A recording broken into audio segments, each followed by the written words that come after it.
Depuis 1943, plus personne n'habite au 1 bis rue de Bièvre. La maison à cet emplacement fut réduite à néant et le devant de rue muré. Mais pour quelle raison? D'après la légende, un sort y aurait été jeté en des temps lointains, ce qui aurait conduit la maison à être rongée par une étrange maladie.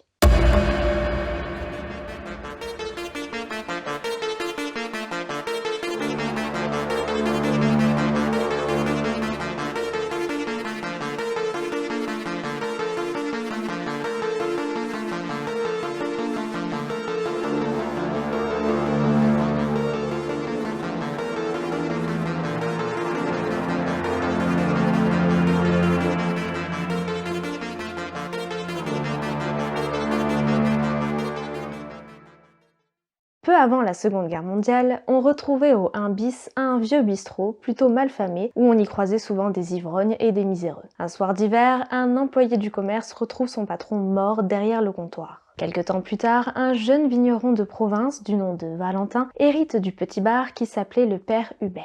Il abandonne rapidement ses vignes, prend ses valises et débarque à Paris avec sa femme Paulette. C'est l'occasion pour le couple de vivre une nouvelle aventure à la capitale. Malheureusement pour Valentin, l'idée qu'il s'était faite de tenir un bar à Paris est bien différente. L'endroit est pitoyable, mais il ne se décourage pas pour autant et il se donne corps et âme pour transformer la réputation du lieu. Le couple n'est alors pas au beau fixe. Valentin n'est pas quelqu'un de très bavard et Paulette, déçue de cette nouvelle vie, se demande ce qu'elle fait là. Un jour, Valentin entre dans le bistrot vide et découvre sa femme en compagnie d'un charmant gitan. L'homme qui était de passage à Paris s'est arrêté dans le bar et après avoir causé avec Paulette, il lui avait proposé de lui tirer les cartes du tarot. L'homme est mince, grand, il a des yeux noirs, une barbe épaisse et il manie les cartes avec agilité. Paulette est fascinée. Complètement sous le charme, à la limite de l'envoûtement. Valentin, jaloux, expulse l'homme à l'aide de son gros berger allemand. En partant, l'individu vexé aurait marmonné des phrases incompréhensibles tout en agitant ses mains en direction de l'animal. 3 jours plus tard, le chien tombe malade et meurt brutalement. Fou de colère, Valentin jure de se venger et lorsque le gitan revient dans le bistrot, le vigneron n'attend pas une seconde. Il empoigne un couteau et le menace. L'homme, pas inquiet et faisant preuve de calme, aurait alors tendu ses doigts vers Valentin tout en prononçant des incantations avant de s'en aller. Quelques jours plus tard, Valentin est pris de démangeaison et il tombe peu à peu dans un état de dégradation physique. Affaibli, il n'arrive plus à éloigner le gitan qui revient sans cesse au bistrot pour faire ses tours de cartes à Paulette. Valentin meurt brutalement sans qu'on puisse identifier de quoi il souffrait. Le bistrot reste alors fermé. Un beau matin, des passants auraient aperçu Paulette en compagnie du gitan. Tous les deux prenaient la fuite. Le gitan se serait alors retourné, aurait pointé ses mains vers la maison, murmurant quelques mots, puis se serait éloigné.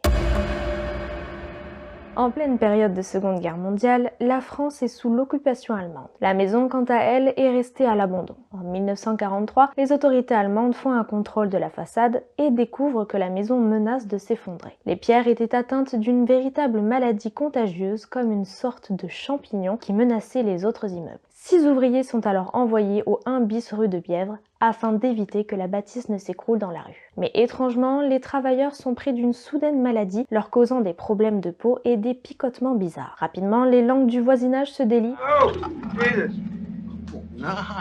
et l'histoire du gitan refait surface. Les quelques travailleurs encore présents prennent peur et quittent précipitamment le chantier après avoir rompu leur contrat. Les Allemands décident alors de réquisitionner un camion d'ouvriers polonais pour raser rapidement la maison. Une fois la maison détruite, ils ont érigé un mur sur le devant de la rue et plus personne n'y a mis les pieds. Depuis, personne n'a osé construire à cet endroit. Le mur a été remplacé par une palissade en fer opaque surmontée de lances derrière laquelle se cache peut-être une malédiction.